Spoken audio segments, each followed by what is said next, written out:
The coalition says it would likely support the government if it sent military assistance to the Middle East.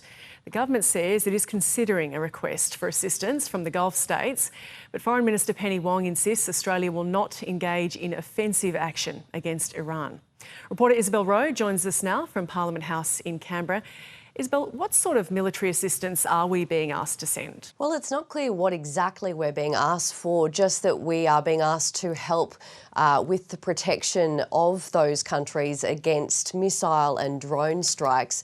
It's not clear also what country this has come from, one of the Persian Gulf states, so that could be the UAE, it could be Oman or Saudi Arabia.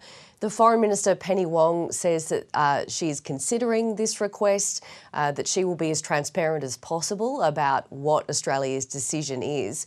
And overnight she has added that families of diplomats in the UAE should be coming home, and reiterating that report that all Australians should not be travelling to Dubai.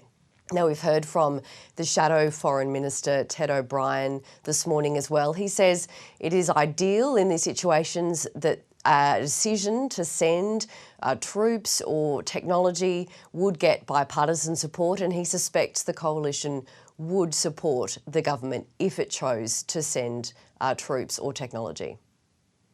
As far as I'm concerned, the United States and Israel have been doing the heavy lifting for the free world here. We have supported in a bipartisan fashion their strikes on Iran.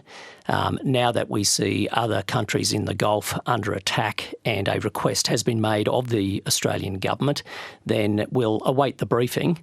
But we'll be considering things in our national interest. And I believe, given the United States and Israel have been doing the heavy lifting in everyone's national interest, anyone who believes in the free world, in freedom, I believe they have been doing the work. So we'll see what the government has to say. If it's in our national interest, I believe they'll have bipartisan support. Isabel, what's been the reaction to this request? Well, there has been some pushback from the Greens. They're calling this mission creep. They say that we started as a country supporting the US and Israel through a statement. Then there was the situation where there were 2 Australians on a submarine that bombed an Iranian vessel. Now the Greens say we're actively considering whether or not to deploy some sort of support to the Gulf states. The Greens say that we should be instead protecting our own citizens and not getting directly involved. But when she's been asked about it, the Foreign Minister Penny Wong has said that we are not going to be taking part in any offensive attacks on Iran, and that we would not be sending troops to the Middle East.